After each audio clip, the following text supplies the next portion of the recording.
Hi hello నమస్తే. సోను సూద్ నటించిన పతే Hindi movie ఇప్పుడే చూడటం జరిగింది.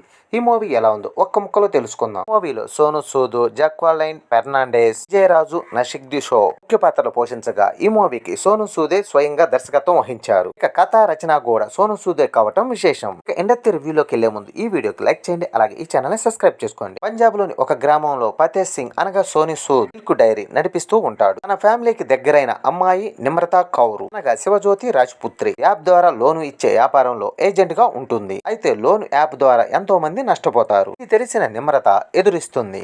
అయితే ఆ అమ్మాయిని సైబర్ క్రైమ్ ముఠాకు చెందిన సత్యాన్ని విజయరాతు రాజా ఇద్దరు కిడ్నాప్ చేస్తారు. లోను యాప్ ద్వారా బాధ్యులుగా మారిన తన గ్రామస్తులను చూసి ఫతే సింగ్ ఎలా చెలించాడు? నిమ్రా కౌర్ కిడ్నాప్ తర్వాత ఫతే సింగ్ తీసుకున్న నిర్ణయం ఏమిటి? సత్యప్రకాష్ రాజా ముఠాను ఫతే సింగ్ ఎలా ఎదుర్కొన్నాడు? సైబర్ క్రైమ్ ముఠాని ఎదిరించే క్రమంలో ఫిజికల్ హ్యాకర్ ఖుషి శర్మ అనగా జాక్వాలైన్ ఫెర్నాండెస్ ఆమె సహాయం ఫతే సింగ్ ఎలా తీసుకున్నాడు? నిమ్రతా కౌరును కాపాడా? సత్యప్రకాష్ రాజా ముఠాని ఎలా శిక్షించాడు? ఇవన్నీ ప్రశ్నలు తెలుసుకోవాలంటే మూవీ చూడాల్సిందే. ఇక ఎలా ఉందంటే ఇప్పటి వరకు విలన్ గా, క్యారెక్టర్ ఆర్టిస్ట్ గా, రంగ సేవకుడిగా ప్రజల స్థానాల్లో స్థానం సంపాదించాడు. సోను సూద్ తొలిసారిగా హీరోవే కావటం కాకుండా డైరెక్టర్ గా మారి ఈ సినిమాను అయితే రూపొందించాడు. రూరల్ అర్బన్ బ్యాక్ డాప్ తో మిస్ చేసి దానికి సైబర్ నేరాలు అనే చిన్న పాయింట్ చుట్టూ కథను అల్లుకున్నాడు. అయితే ఆ కథలో అంతా తానై వ్యవహరించాడు. ఇండియన్ ప్రేక్షకులకి జాన్విన్ జేమ్స్ బాండ్ తరహాలో తన పాత్రను డిజైన్ చేసుకొని పూర్తి స్థాయి యాక్షన్ హీరోలా మారి చూపించాడు. మిగతా పాత్రల విషయానికి వస్తే నమ్రతా కౌర్ ఒక ఎమోషనల్ పాత్రలో ఒదిగిపోయారు. విజయ్ రాజా,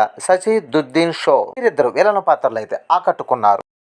జాక్వాలైన్ అయితే కొత్తగా గ్లామర్ తో పాటు పర్ఫార్మెన్స్ ఉన్న పాత్రతో నటించి మెప్పించింది. మిగతా నటీనటులు పర్వాలేదనిపించారు. ఇక పతే సినిమా విషయానికి వస్తే సింగిల్ పాయింట్ తో నడిచే emotional action drama. Animal Marco మాదిరిగా ఈ సినిమాను మితిమీరిన ఎయిమ్స్ తో డిజైన్ చేశారు. అయితే కథలో డైలాగు వర్షన్ ఎక్కువగా ఉండటం వల్ల కొంచెం కథ సాగినట్లుగా అనిపిస్తుంది. ఈ మూవీలో ఇంకాస్త ఎమోషనల్ కంటెంట్ కి ఇంకొంచెం స్కోప్ ఇచ్చుంటే ఇంకా బాగుండేది. నటుడుగా, డైరెక్టర్ గా ఒక క్లాస్ సినిమాను అందించడంలో సోను సూద్ సక్సెస్ అయ్యాడనే చెప్పాలి. ఇక ఈ మూవీలో సినిమాటోగ్రఫీ, విజువల్స్ బాగున్నాయి. అలాగే ఎడిటింగ్ విషయంలో కూడా వంక పెట్టాల్సిన అవసరం అయితే లేదు. ఇక బ్యాక్గ్రౌండ్ మ్యూజిక్ అయితే యాక్షన్ సీన్ లో అదరగొట్టాడని చెప్పాలి. ఇక నిర్మాణ విలువల్లో కూడా ఎక్కడ కాంప్రమైజ్ కాలేదు. మొత్తానికి పతే సినిమా యాక్షన్ లవర్స్ కి సోను సూద్ కోసం వన్ టైం చూసేయొచ్చు. నా అభిప్రాయం మాత్రమే. ఈ వీడియో నచ్చితే లైక్ చేయండి, అలాగే ఈ ఛానల్ సబ్స్క్రైబ్ చేసుకోండి.